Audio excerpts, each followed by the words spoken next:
Hello, everybody, and welcome to Church at Home with Rachel for Monday, the 3rd of July. We up here in Canada are celebrating a long weekend because Saturday was our Canada Day, our version of Independence Day. Sort of is not, but our celebration of our country day. And for those of you in the States, I imagine this is a long weekend because tomorrow will be your Independence Day. So it's a good day. Good day to celebrate. Good day to think of all the good things about our nations. And also a good day to reflect on the things that might need to change and how we might need to participate in changing them. One of the books I've shown you before that I use is called Soulfire by Bear Grylls. It's a series of devotions. And I was reading this last week and it really struck me and I wanted to share it with you. And I was reading it prior to hearing about the what seemed like the sprint the Supreme Court of the United States made to getting into their summer break. We'll talk about that in a minute. This one is called It's All About Timing. There's an art to waiting well. Whether we're stuck in traffic or waiting at a remote jungle landing strip for the clouds to clear, the principle is the same. We have to relax, accept what we can't control, and focus positively on what we can. It's the same with life, faith, and God. Only those things can be way harder. It's because with the Lord a day is like 1,000 years, and 1,000 years are like a day. It's taken from 2 Peter chapter 3, verse 8. His timescales are eternal. Ours aren't. Much of the time we want things fixed yesterday, but God's timing is perfect. He's never early and he's never late. He is never in a hurry, but he is always on time. If we can get over ourselves and learn to relax and trust God when the waiting seems like it's lasting for ages, there's huge comfort and strength to be drawn from this. He placed his right hand on me and said, "Do not be afraid. I am the first and the last." Revelation chapter 1, verse 17. Next time we're wondering why this painful season is lasting so long, let's remember this. Everything is in hand. God's timing is better than ours.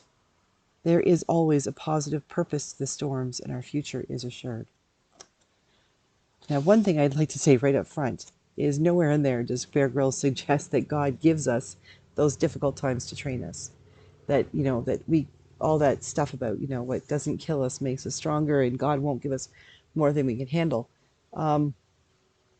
I do believe that God won't give us more than we can handle, but I also believe that God gave us free will, and free will of others sometimes implodes or explodes itself into our lives, and things aren't necessarily the way that God would want them to be in our lives either. And yet, here we are. I don't think it means that God is copped out. I don't think it means that God isn't working in our lives, but I think it's that God has chosen, part of the divine decision was to work with the gifts and the things that God has given us. And that includes free will. That includes us being able to make our own decisions. God not dictating how things will happen, goodly or badly. Goodly a word. The whole timing thing is really, I've been thinking a lot about this over the weekend, because it seems to me that as a white person in Canada, there are many privileges that I have, many things that I take for granted, because I am who I am, and I live in this country that I live in, and the color of my skin is what it is, and I am not physically physically differently abled. For the most part, I have my issues, but there's nothing about me that immediately says this person is at a disadvantage. There have been many times when being a woman has meant I have been at a disadvantage, but at least I grew up in the era that I did, and not, many, many years earlier when things were worse. So I'm not going to get too much into that. I can only minusculely understand and empathize with those people who are treated differently because of the color of their skin, or their gender, not their gender, but their orientation, things like that. And so it is a hard struggle for me it's been a hard struggle for me in my life to come to recognize my own white privilege, because I don't feel privileged. I've had to work hard for everything I've got in life. Nothing's been handed to me. I've worked my butt off. I have been disappointed. I have been not allowed to do certain things or invited to do certain things. So it's not like somebody walked up to me and said, "Here you go. Here's life. Enjoy all of it. You never have to worry about it." But I am coming to understand, especially with our Indigenous peoples in Canada and the Truth and Reconciliation and the 94 Calls to Action, I am coming to understand just how much my whiteness has positively impacted my life. And that's something I'm going to have to work through, because I think I am more empathetic than others when it comes to acknowledging that there is racial inequality and how we might go about changing that, and acknowledging how it is a lived reality, that it is a systemic thing, it is built into our systems. But I acknowledge I cannot understand it to the degree that so very many people in our societies have to live through it. I know that when I was coming home from a funeral the other day on Thursday, when I heard the announcement about the Supreme Court's decision to overturn I can never remember the proper wording for it, but the decision that universities and colleges would no longer be able to use affirmative action, use that as an entrance, an application result for students, that everybody is to be judged on the same level. There are to be no favorites seen, no extras given. One of the comments I read online was talking about legacy students, those students who are given more of a leg up or more of an opportunity to enter into certain schools because they come from a long line of graduates from that school. So the alumni factor. I struggle with that because it is a built-in, it in my mind, it is a built-in way that built-in obstacle for the average person. You think about the schools that have those legacies, those tend to be the schools that are more expensive, that have a higher grade point average entrance anyway. Those schools that produce the people in society who make the most money or who get into the most powerful holding jobs. And it seems to me it sort of perpetuates itself. Yes, awesome if you are a Black person who has children and they have then an extra opportunity to go to that school, but it's not because they're a Black person, it's because they are a legacy. And you're the one who fought hard to get in.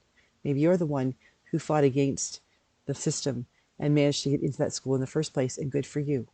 And hopefully you have shared those lessons with your children, that they will continue to live with integrity and to fight the fight that they will necessarily find in life. But what of those students who aren't able to access that particular leg up? When they talk about, the need for everybody to be on a level playing field, that there shouldn't be a sort of a boost to people, that they would, something that they haven't earned, but indeed something that they, gives them an in with people that they maybe can't keep up with. Well, one of the first things that was mentioned in rebuttal to that was, you can't get into those schools if you don't have the grades. Like if their cutoff, for instance, is an 86.7%, that's where they're going to say nobody under this can get in. And now we only have 4,000 spots. We have 8,000 applicants. Just because you had 86.7% still doesn't guarantee you're going to get in. Well, all of those students who get in, regardless, have to have made that benchmark. Well, what of those students who made that benchmark because they go to school or went to high school or prep school or private school, at places where the faculty were paid so much more, and the faculty themselves had more degrees and more experience and were given more opportunities. Those schools where people had extracurriculars that they could count on, like one of the things I understand that schools across the board take a look at isn't just the academics anymore, but what extracurricular activities have you been involved in and how have you contributed to your society? Well, if you go to a school that has varsity clubs and a music program and an excellent sports program, then you're able within your school setting to be able to participate in those things. And if you come from a family who can afford to send you to a school like that, then probably, you have the financial ability to do so. But what about those students who get 86.7% and are applying and they're coming from a place where mom and dad both struggle to make ends meet? And so that young person who studied that hard and got 86.7% on their SATs or whatever, in Canada, whatever the entrance decisions might be, those courses might be, but they also work a part-time job and babysit their brothers and sisters.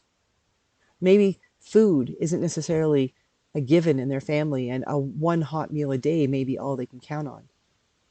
What about those students who go to those small town schools or those inner city schools where the teachers have to provide their own books, they have to pay for their own things, that because there's no computers, there's no money given to those schools to help them help their students?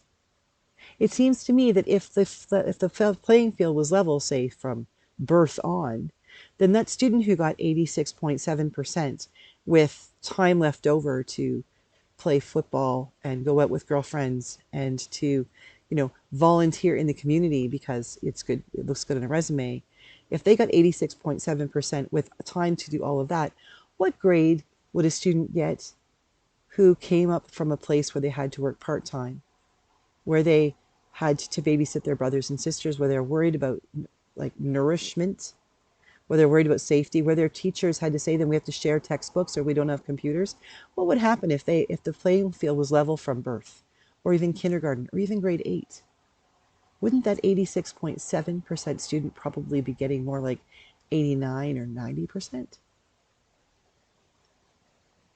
It dumbfounds me that any intelligent person, and you have to be intelligent to get to the Supreme Court, you just do, whether we agree with them or not, they're smart people. It dumbfounds me to think that any of them could say the best way to fight racism, to eliminate racism in the country, is to be colorblind. Because I don't know what you, but I know I'm not colorblind. It's something I have to work on.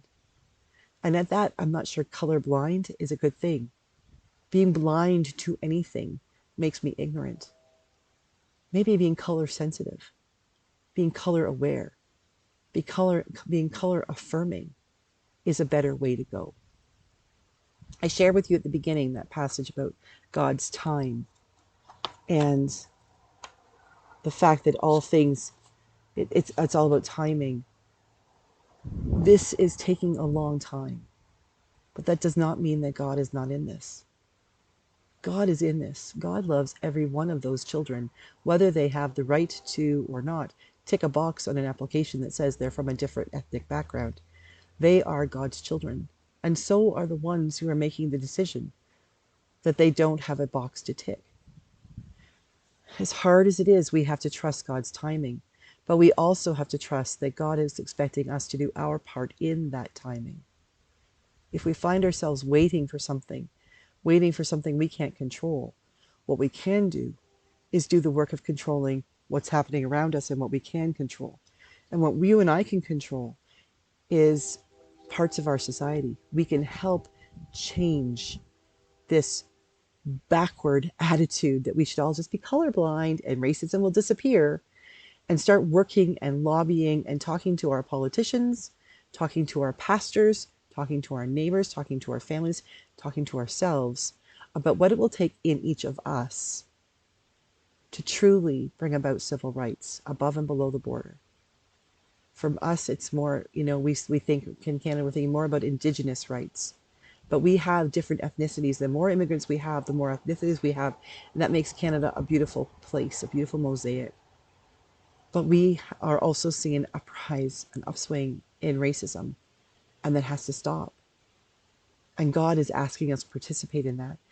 God is asking us to stick with Him, Stick with God. I shouldn't refer to God anthropomorphically. Stick with God and hang tight and be with God, but also recognize that God is asking us to do some work to bring about God's timing. We can do this, but we have to be patient, but we have to be proactive. Let's forget color blindness and open ourselves up to color sensitivity. What do you think? It's about time. And maybe even it's about God's time. Have a good day. God bless, and I will see you again tomorrow for Church at Home with Rachael.